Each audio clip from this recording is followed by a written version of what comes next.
Aku dah memang naik darah dan memang hilang sabar dah dengan tim Hiruk Pikuk ni. Memang melampau sangat-sangat dan ada yang kurang ajar sampai serang PMF. Kepada Rafizi Ramli lah, kalau betul ada sokongan rakyat, balik ke Maman, pergilah bertanding di Kemaman pada PRU 16 nanti. Sedap diri sikit, jangan hanya nak menumpang di pandan, kerusi tu milik rakyat yang setia pada PMF. Yang amat berhormat Perdana Menteri kita. Itu pun kalau betul jago rakyat. Kalau berani, kalau anak jantan. Bukan sekadar jago debat saja. Turun ke Maman. Lawan di kawasan Keras tu. Tim Hiruk Pikuk, hampa boleh siap-siap kain baju, pergi balik ke Maman. Turun padang, tengok rakyat. Jangan asyik menyalak di media sosial. Tak boleh move on. Rakyat pun dah muak lah. Cakap saja pandai, tapi kerja tak nampak hasil pun. Kemaman medan sebenar untuk Rafizi Ramli. Jadi, buktikan yang hang ni pejuang sejati. Bukan pejuang hanya bercakap di mulut saja. Buktikan! Sebelum saya ulas, mana boleh kan, saya tak akan lepaskan. Sebelum saya masuk ke topik yang tuan-tuan sebutkan, banyak ni saya baca tuan-tuan, percayalah saya baca. Sebelum saya masuk ke immunity tu, kes mahkamah dan sebagainya, mana boleh kita lepaskan begitu sahaja atas apa yang diungkapkan atas kebiadaban Taufik, bekas pejuang itu yang kau masuk selepas kita menang, tiba-tiba kau menghamburkan kata-kata yang penuh biadab. Taufik, tolong sedar diri sikit. Engkau tu dulu pejuang yang mana kau baru masuk dalam PKR ini, kau baru masuk PKR ini selepas kemenangan. Engkau itu adalah bekas pejuang, Taufik. Akulah antara orang yang kutip IC kau untuk proses pendaftaran kau dulu. Tetapi semasa aku nak mendaftarkan, masih ada isu lagi. So siapa yang mendaftarkan kau dalam PKR ini aku tak pasti. Sama ada dah betul-betul menjadi ahli PKR ataupun tidak, aku tak pasti. Sebab apa tuan-tuan? Taufik ini dalam kumpulan yang dulu bersama dengan Abah Aspirasi. Ni aku dah masuk dah ni, aku dah masuk mood perang dah ni. Kan? Bila kau memulakan dan aku sambut dan malam ni aku tibai kau Taufik. Sebab apa yang kau cakap ni kau sangat biadab, kau sangat kurang ajar. Whoever paymaster kau pergi balik kepada Putrajaya tu dan minta untuk diorang hantar kau pergi kursus. Jangan jadi bacol. Kan? Buat VTT, lepas tu kau upload video, cakap sorang-sorang. Apa kejadahnya? Jangan jadi bacol. Jadi anak jantan, kau buat live macam ni, kau tengok kau berdepan dengan rakyat Malaysia. Jangan jadi bacol, Taufik. Kita ada masa, tuan-tuan. Ni saya cakap ni dengan nada yang tinggi sebab saya nak bagi tahu ada masa dan ketikanya kita menghayun pedang. Tapi ada ketika dan masanya pedang itu kita sarung, kita ludah saja muka dia. Faham tak tuan-tuan? Ini keadaan dia.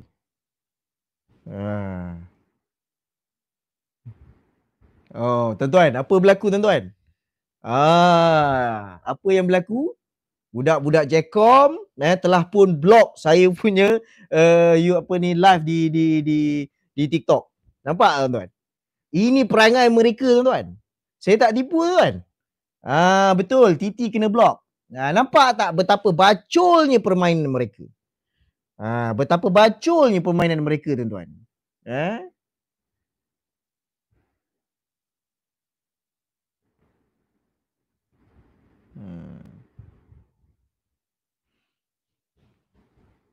Sekejap tuan-tuan, saya submit dulu.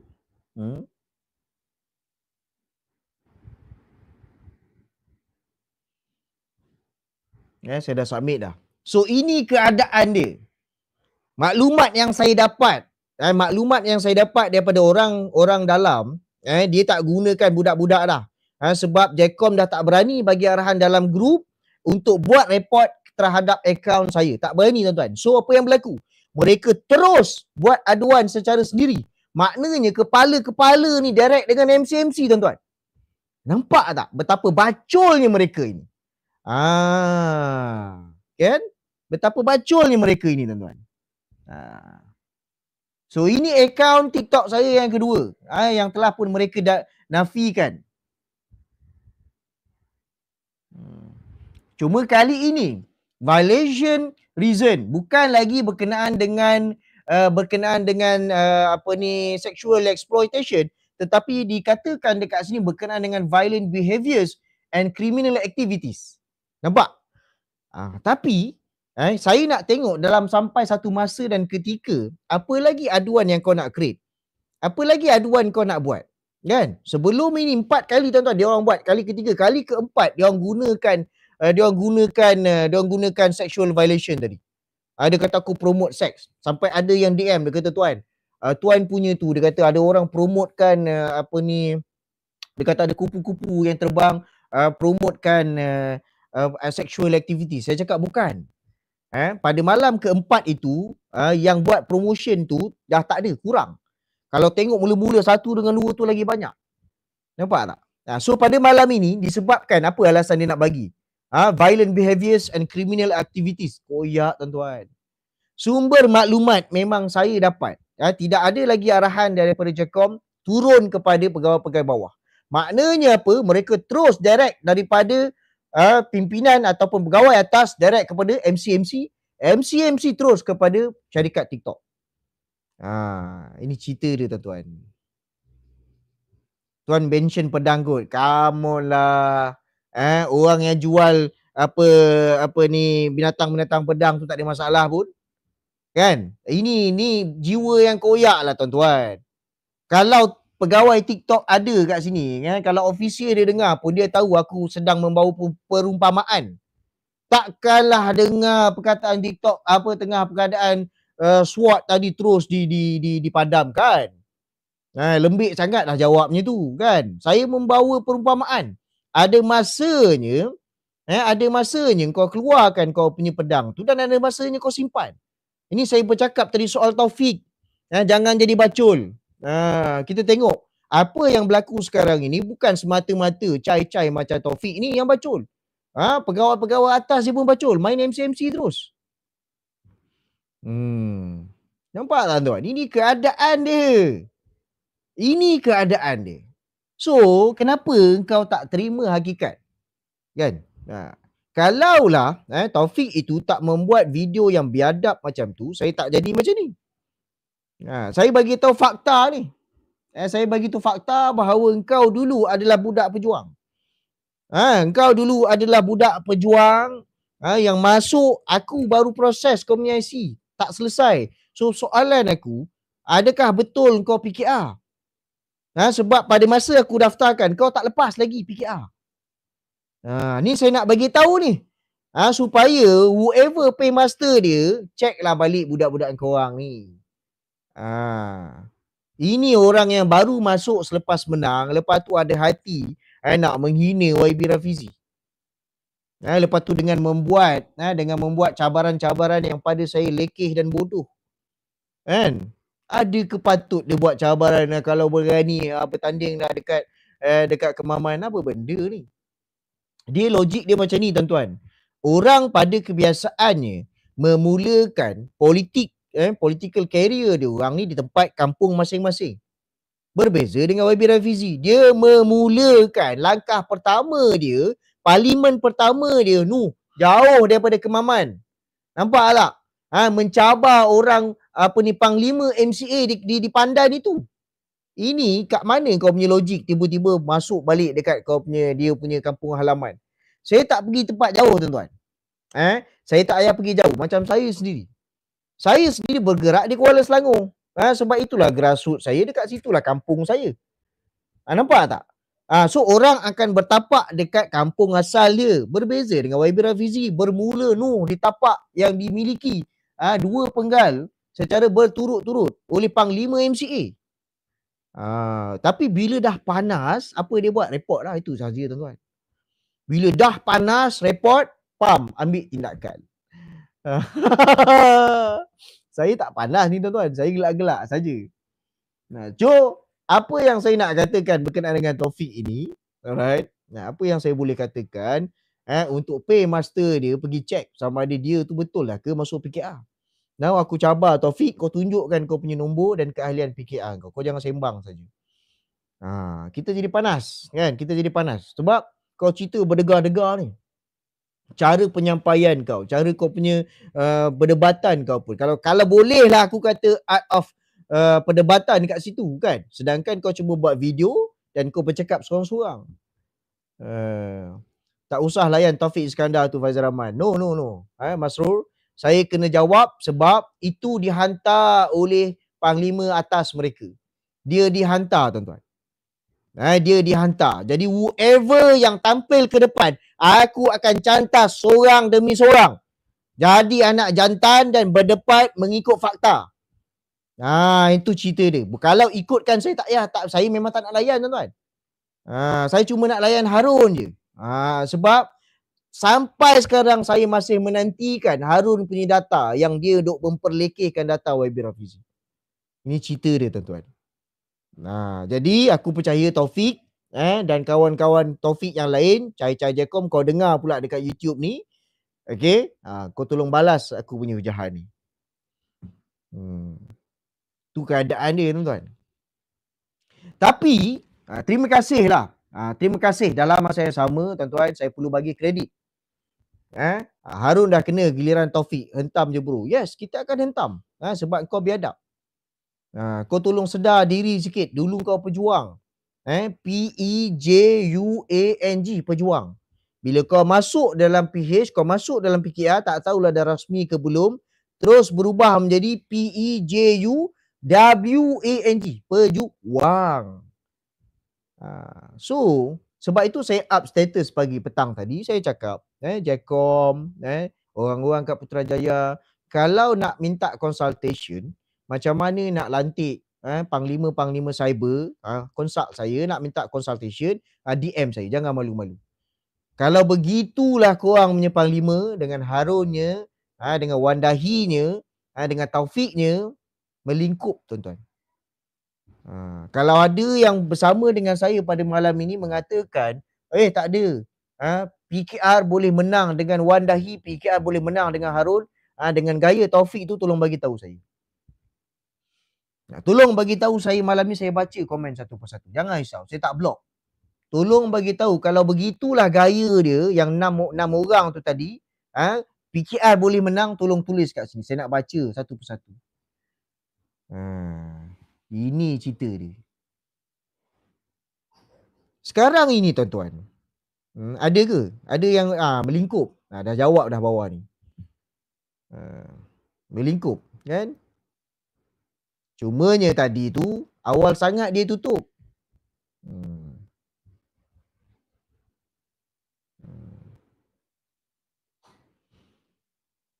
Baik. Cuma saya berterima kasih. Saya berterima kasih lah kepada Taufik yang menimbulkan isu YB Rafizi tu. Tuan-tuan, untuk yang bersama dalam YouTube ini mungkin baru. Dan ini pun kali kedua. Malam kedua saya buat live di YouTube. Saya masih lagi bergelut untuk upload ceramah-ceramah saya yang lain, tuan-tuan. Masih lagi bergelut. Sebab dengan isu hak cipta lagu dan sebagainya, dan memang saya cakap terus terang lah, saya tak tahu benda tu. Jadi saya tengah bergelut untuk membiasakan. Apa relevannya, tuan-tuan?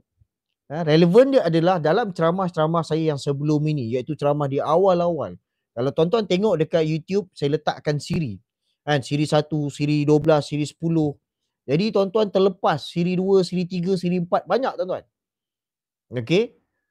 Jadi dalam ceramah-ceramah awal saya, pendedahan awal saya ada menyatakan, tuan-tuan, di antara punca, di antara matlamat, kenapa YB Rafizi dicantas. Ni slowly saya bagi tahu. Sebab terlalu banyak notification, saya tak boleh nak fokus, tuan-tuan. Muka Harun, muka Taufik keluar, saya boleh fokus. Tapi kalau notification naik ni, saya tak boleh fokus. Kan? Saya tak boleh fokus. Jadi tu yang saya kejap-kejap ke depan. Nanti tengoklah kalau dia orang nak melompat ke sini, saya bagi dia tugas. Tugas kau cuma swipe. Notification je naik. Okey, tuan-tuan. Saya ada dedahkan di peringkat awal, okey, the end game untuk YB Rafizi ni adalah sebenarnya untuk menafikan senarai nama yang dibuat ataupun dalam pasukan YB Rafizi. Maknanya kita katakanlah mungkin ada dalam 222 ni, kita tak tahu. Ni saya bagi analogi tuan-tuan. Saya tak tahu. Yang ini saya tak tahu. Mana yang saya kata saya tahu, saya tahu. Mana yang saya kata saya tak tahu, saya cakap tak tahu. Dalam 222 kerusi parlimen ini, kita tak tahu berapa banyak untuk PRU 16 yang diperuntukkan untuk PKR. Kita tak tahu. Okey, contohlah. Kita katakan 100 kerusi. Dalam 100 kerusi ni tuan-tuan, 100 ni contoh. Dalam 100 kerusi ni tuan-tuan, ada, kalau kita lihat pada sebelum ini, kadang-kadang separuh ataupun kurang daripada situ, 30 daripada itu datang daripada senarai ataupun line up YB Rafizi. Datang daripada line up YB Rafizi. Jadi the end game untuk menyebabkan YB Rafizi ni dicantas adalah untuk membolehkan senarai-senarai nama YB Rafizi ini tidak masuk dalam senarai. Untuk dipertimbangkan. Nah, ini maklumat yang saya dapat. Jadi saya ada nyatakan benda ni di peringkat awal dalam kemunculan saya membuat live. Dan kita lihat sekarang, apakah naratif yang cuba dibangkitkan, yang dicuba dimainkan oleh tim damai? Naratif yang cuba dimainkan yang bermula daripada semalam, naratif yang cuba dimainkan daripada semalam adalah YB Rafizi dia cuba cabar ego, tuan-tuan.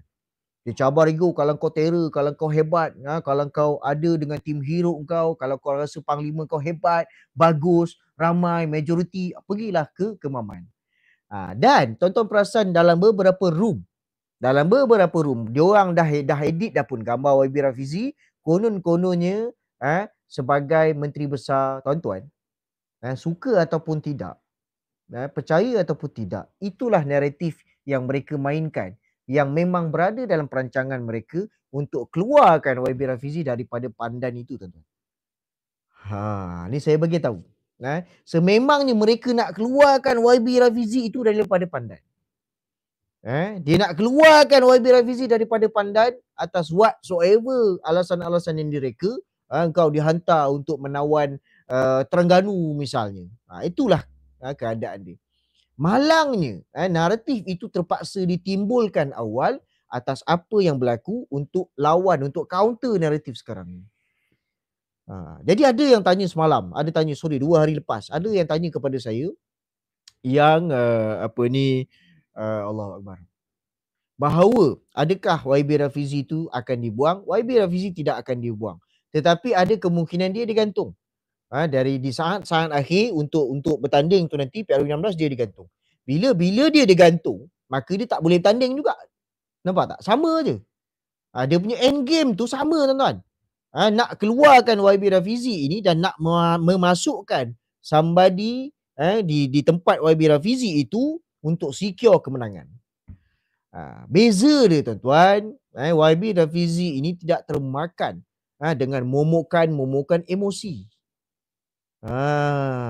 Dia takkan termakan. Kalau setakat, kalau kau terror dengan kata-kata macam tu, dia takkan termakan. Sebab itulah dia digelar sebagai Panglima Strategis. Panglima Strategis ini dia ada masa dia macam tadi lah, tuan-tuan. Aku ni shock sendiri, boleh tak? Ada masanya kau marahlah. Ada masa dan ketikanya engkau bertenanglah. Tapi so maknanya kita nak mengatakan bahawa tidaklah semata-mata desakan dan provocation yang kau lakukan itu menyebabkan terus YB Rafizi mengatakan, okey, saya sahut cabaran, saya akan bertanding di Kemaman. Tak ada, tuan-tuan. Kau mimpilah. Jadi maknanya naratif itu adalah satu naratif yang sebenarnya dimainkan bukan sekarang. Tetapi dia nak counter kita punya move ini, terpaksa dah dikeluarkan sekarang, tuan-tuan. Nampak tak? So saya pinjam balik apa kata-kata YB Rafizi. Kalau engkau nakkan kerusi aku, nakkan tempat aku, cakaplah. Jangan kau catur belakang. Yang berlaku sekarang ni, dia tu tengah cuba catur ni. YB Rafizi ditempatkan di tempat yang lain. Alright, ditempatkan di tempat yang lain, di kerusi yang lain, tempat dia kita bagi kepada orang lain. Jadi saya merasakan pada saya bersyukur sangat apa yang berlaku. Kan? Kita bersyukur sangat apa yang berlaku ni. Sebab apa? Sekurang-kurangnya bila kita dapat tahu kita ada 2 tahun tuan-tuan untuk counter. Kita ada 2 tahun untuk kita counter balik game-game dan perancangan diorang ni. Umum lain, catur lain, betul. Umum lain, catur lain. Ini keadaan dia. Ada macam-macam lah. Ada yang macam-macam. Ada yang mengatakan Nurul Izzah akan dimasukkan di dalam Parlimen Pandan. Tapi saya katakan bukan. Nurul Izzah itu akan diletakkan sebagai Dun Selangor. Sebab dia adalah calon untuk Menteri Besar pada masa akan datang. Tapi sekarang ni bila berlaku macam tu dia jadi huru-hara tuan-tuan. Daripada side runner. Bila Fazal nak bagi list nama-nama pemimpin kartel yang kami wajib lawan dan jatuhkan? Jauh lagi tuan-tuan. Belum lagi. Belum lagi. Sebab saya merasakan bahawa apa yang berlaku sekarang ini adalah kita perlu memperkukuhkan tapak kita. Okay? Satu pasukan yang hebat, satu sifat yang perlu ada adalah mereka tidak boleh terburu-buru. Sebab itu saya menerima mandat ataupun bukan mandat lah. Saya menerima justification YB Rafizi itu untuk ambil masa 2-3 minggu untuk mempersiapkan apa yang sepatutnya. Dan saya menerima benda itu. Sebab in order untuk kita jauh ke depan, kita perlu menyiapkan satu tapak yang sangat kukuh, tuan-tuan. Jadi prinsip saya adalah bila mana kita mempersiapkan pasukan kita, yang mana kita merasakan pasukan kita bila masa sampainya untuk bertempur dan kita bersedia. Whoever lawan kita pun kita sudah bersedia, tuan-tuan. Jadi apa guna saya bagi senarai itu pada tuan-tuan sekarang untuk kita menghentam mereka dan sebagainya dalam keadaan kita belum mempersiapkan diri kita lagi. Tuan-tuan kena ingat dalam 2654 yang bersama dengan kita pada malam ini, bukan semuanya bersama dengan kita. Kan? Kita kena faham.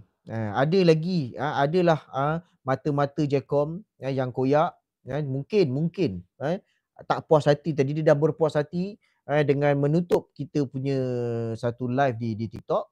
Dia cuba pula buat di YouTube ini. Jadi maknanya saya nak cuba sampaikan di dalam room ini kita tidak boleh mengambil pendekatan terlalu gembira.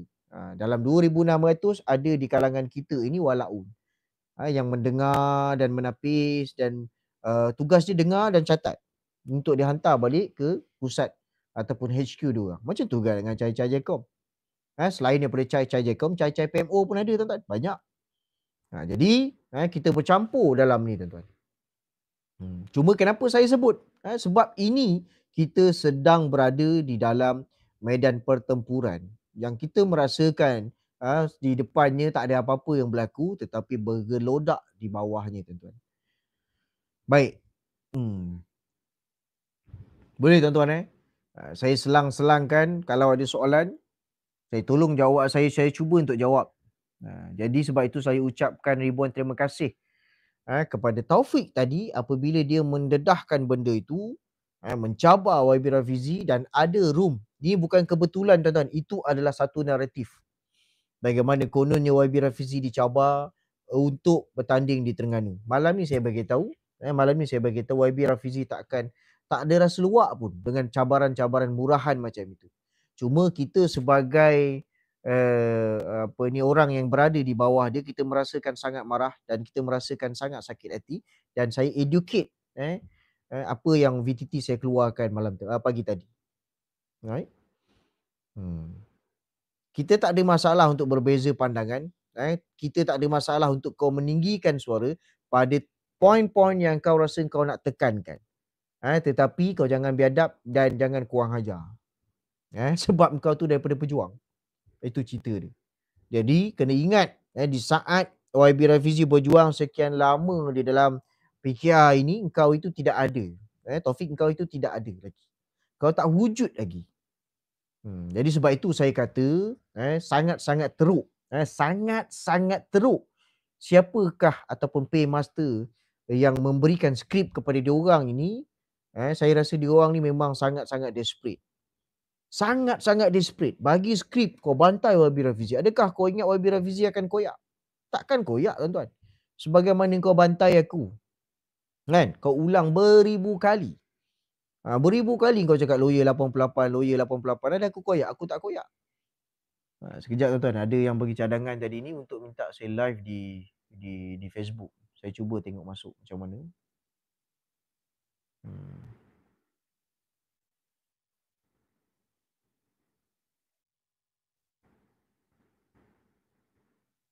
Sekejap, tuan-tuan.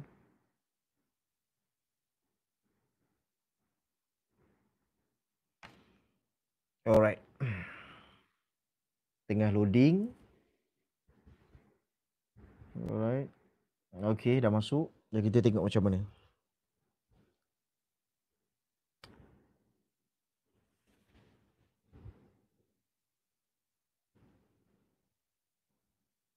Baik, sementara itu saya nak layan dulu kalau ada apa-apa soalan setakat mana yang saya telah jelaskan. Saya harap penyampaian saya dapat diberikan dapat sampai dengan jelas. Saya sangat-sangat berharap.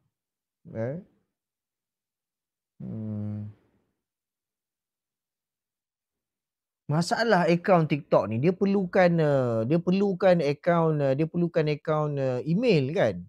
Jadi itu yang jenuh tu, tuan-tuan. Bila terlalu banyak email kita nak check, sebab dalam masa yang sama. Okey, selamat datang untuk kawan-kawan daripada komuniti Facebook. Selamat datang. Bukanlah nak discriminatekan korang, tapi masalahnya akaun aku dekat TikTok dah kena block. TikTok tiba-tiba kena block tadi. Sebab aku berada di mood berperang tadi, jadi dia koyak. Terus dia halunya orang atas, kau cantas sekarang, pam dia cantas. Tapi saya tak ada masalah pun sebab rakyat memerhatikan. Tolong bagi tahu penduduk-penduduk Facebook bahawa TikTok aku disekat. Kali ni bukan di atas alasan sexual exploitation. Sebab kalau dia gunakan alasan yang sama, dia orang akan nampak desperate. Itu cerita dia. Baik. So boleh kawan-kawan di Facebook. Okey, kenapa tak bersiaran dalam 3 platform? Sebab ada lagi barang-barang teknikal yang belum lengkap. InsyaAllah dalam mungkin kalau sempat sebelum raya. Kalau tak sempat selepas raya. Itu cerita dia.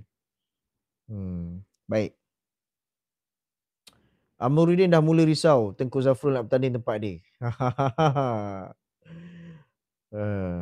Baik. Tak, dia tak akan pecat YB Rafizi daripada parti. Kalau dia pecat akan menjadikan benda tu backfire kepada mereka, tuan-tuan. Dia tak akan pecat. Percayalah cakap saya. Lepas saya start engine ke bang? Belum lagi. Lepas raya belum lagi. YB Rafizi masih lagi ada isu-isu yang perlu diselesaikan. So lepas raya belum lagi. Jadi lepas raya sebelum YB Rafizi take in charge, maka kita akan bersiaran Lembah Pantai. Tak ada. Belum. Bukan Lembah Pantai. Baik. Tak pecat Icebox.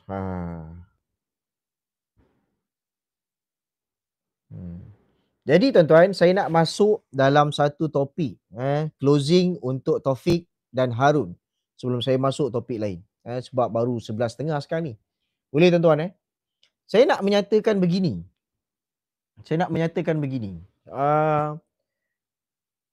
Kita lihat sekarang ini, bermula semalam mereka memainkan satu naratif. Itu satu naratif, tuan-tuan, yang ditimbulkan oleh damai. Iaitu menyerang dan provokasi terhadap YB Rafizi, kemudian orang hentam dia. Ini adalah satu bentuk naratif yang dimainkan dan dimulakan oleh damai. Kemudian bila saya lihat itu satu naratif, kemudian saya pick up naratif itu dan saya bantai pagi tadi, ada dalam video-video kecil, ada dalam short. Baik. Dan bila kita sambung naratif yang mereka mainkan, apa yang berlaku? Dia block kita punya saluran kita di TikTok. Tak ada masalah tuan-tuan. Dan tuan-tuan tengoklah, esok dia akan bangunkan satu lagi naratif baru. Kenapa saya cakap macam ni? Ini adalah bentuk bagaimana satu naratif yang ditimbulkan berlaku dalam keadaan sebenarnya naratif itu belum cukup masak. Dia mengeluarkan naratif demi untuk kata orang tak adalah teruk sangat dia kena bantai tuan-tuan. Dia tak adalah teruk sangat yang dia kena bantai, jadi dia timbulkan naratif. Baik, sama ada berjaya ataupun tidak naratif itu, percaya ataupun berjaya, success or not, dia punya naratif itu, kita tengok ada tak mana-mana media yang pick up. Ada tak mana-mana media yang pick up naratif yang mereka timbulkan. Sebab lewat petang tadi saya dapat berita, saya dapat maklumat. Taufik telah pun dikecam teruk oleh pasukan dia sendiri kerana telah melakukan satu apa yang kita katakan sebagai overkill. Kan, kau ni berlebih-lebihan. Aku suruh kau bawa naratif provokasi. Tapi kau ni melampau pula. Dah sampai satu tahap kau menghina YB Rafizi. Petang tadi saya dapat maklumat tu, Taufik dah kena bantai tuan-tuan. Taufik dah kena bantai, tuan-tuan tengok ada tak dia live pada malam ini. Tuan-tuan tolong tengok dan tolong bagi tahu pada saya. Sebab saya dah tak boleh buka TikTok dah. Sebab apa tuan-tuan? Sebab dia cuma niat dia cuma nak meredakan, dia cuma nak meredakan kita punya gelombang ini, gelombang hiruk ini. Pasca hiruk gelombang politik sekarang ini, dia cuba nak meredakan. Tetapi dia kata kau jangan matikan. Ini kau terlampau bantai melampau-lampau sampai dia kata kalau kau bantai melampau-lampau, kita baru nak tarik dia. Tuan-tuan kena ingat. Kenapa dia orang nak tarik? Salah, sorry tuan-tuan, bergegar pula. Kenapa dia nak tarik? Kenapa dia nak tarik? Sebab MPP masih lagi belum membuat keputusan. Apakah bentuk tawaran yang akan ditawarkan kepada YB Rafizi? Walaupun YB Rafizi dah jelas mengatakan dalam kepada media semasa di Pandan itu, semasa program belia di Pandan, dia mengatakan kalaulah jawatan presiden ditawarkan kepada dia pun dia akan tolak. Nampak tak? Tetapi MPP tetap akan melakukan sesuatu dan memberikan tawaran balas. Itu cerita dia tuan-tuan. Jadi apa yang dilakukan oleh Taufik adalah satu perkara yang telah pun cross the line. Cross the line. So secara kesimpulan dia, yang saya boleh katakan naratif itu tidak masak dan naratif itu telah pun memakan diri mereka balik. Ini keadaan dia bila mana move yang dibuat tidak dirancang betul-betul, tidak dikata orang dikaji betul-betul. Macam mana nak kaji tuan-tuan? Saban malam aku bantai. Jadi dia orang koyak tuan-tuan. Jacom sekarang ni dah pening kepala, huru hara dah, tak boleh buat apa dah. Sebab itu kalau tuan-tuan perasan, tuan-tuan baca dekat saya punya Facebook kan, ni yang dekat Facebook. Tuan-tuan baca dekat saya punya Facebook tu, ada pegawai Jacom, pegawai wilayah Jacom sendiri buat ulasan dekat bawah tu. Nah, saya cakap, dah kalau kau tak terasa, kau tak terlibat, kau janganlah terasa. Yang kau terasa dah kenapa? Kan? Simple saja. Gelombang ini tidak akan reda. Betul. Dia tidak akan reda tuan-tuan. Dia tak akan reda. Menjelang 2 minggu daripada sekarang akan disambut oleh YB Rafizi. Dan saya kira asalnya melalui telepati yang saya dapat ini 3 minggu. Melalui telepati yang saya dapat ni 3 minggu. Tiba-tiba YB Rafizi keluarkan signal pada petang tadi kan. So dengan dia mengeluarkan signal itu, saya percaya 3 minggu itu mungkin akan dipotong menjadi 2 minggu. Kalau YB Rafizi dengar ni marah dia, mana mandai kau Faizal. Kan? Mana mandai kau. 3 minggu kau potong 2 minggu. Come on lah bos kan. Teruk sangat aku punya akaun ni kena bantai kan. Kena block. Takkan esok nak buat lagi, buka akaun baru lagi. Dia 3 minggu tu lama sangat. Bagilah Ejaz bagi 2 minggu. Jadi so kita tengok, kita lihat macam mana. Alamak, saya tak bawa lah newspaper. Ada surat khabar semalam 2 Jun ucapan yang titah yang di Pertuan Agong menyebut tentang virus. Dan yang disebut juga camp dalam politik, camp dalam parti politik. Pada malam itu, Cai Jacob, Cai PMU, cuba memainkan naratif bahawa virus itu adalah merujuk kepada PAS. Kemudian saya ribat balik pada malam itu, saya buat live. Saya cakap, nak tengok sama ada ucapan itu, titah itu merujuk kepada PAS ataupun tidak, kita kena lihat kepada apakah yang di-pick up oleh media pada keesokan harinya. Apa yang berlaku, tuan-tuan, pada 3 Jun 2025. Ni tuan-tuan boleh tengok. Saya ada beli paper tu, tapi saya tak bawa, saya tertinggal kat atas. Apa yang berlaku adalah 3 Jun itu dilaporkan bergambar yang di Pertuan Agong, kemudian ada tertulis kat situ berkenaan dengan virus dan 2 camp dalam parti politik. Jadi kebimbangan itu, tuan-tuan, kebimbangan yang di Pertuan Agong, gelombang politik yang timbul akibat daripada bermulaan pengkhianatan YB Rafizi, kemudian ditimbulkan dengan naratif Tengku Zafrul, berpanjangan sampai dititahkan keluar daripada mulut yang di Pertuan Agong. Sama ada tepat ataupun tidak, apa titah yang di Pertuan Agong, awak fikirkanlah apa virus itu. Dan dia apa yang di Pertuan Agong menyatakan, sebab itu pesanan yang di Pertuan Agong berkali-kali bahawa berfikir sebelum membuat keputusan. Itu cerita dia, tuan-tuan. Berfikir sebelum membuat kenyataan. Sebelum membuat keputusan. So 3 Jun tidak ada sebarang berita yang mengaitkan titah yang di Pertuan Agong itu dengan parti politik daripada pembangkang. Tak ada. Kalau kita baca tu memang jelas ayat itu ditujukan kepada PKR. Berkenaan dengan camp dalam parti politik. Sebab camp dalam parti politik yang berlaku itu terlalu obvious. Bagaimana yang berlaku terhadap YB Rafizi, sampaikan orang yang tidak terlibat dalam parti pun melihat. Sebab dia buat percaturan itu secara terbuka. Dia tak buat dalam rumah. Kan? Saya ada yang mengatakan kepada saya, kenapa kau sibuk nak mencanang keburukan parti?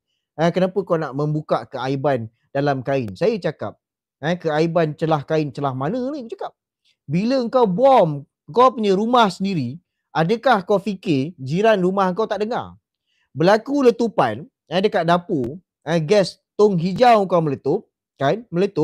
So adakah kau merasakan jiran tetangga kau tak dengar? So macam itulah, benda yang busuk ni kau tak perlu bagi tahu, ni bau tai kucing, tak payah, tuan-tuan. Ini tahun 2025. Kau tak payah bagi tahu. Mulut Harun ni hancing, kau tak payah. Orang akan bau dan orang akan tahu dengan sendirinya apa yang berlaku dalam masalah dalaman PKR. Jadi apa yang aku sebutkan ini adalah sebagai satu peringatan. Selesaikan isu ni. Itu cerita dia. Kan? Itu keadaan dia.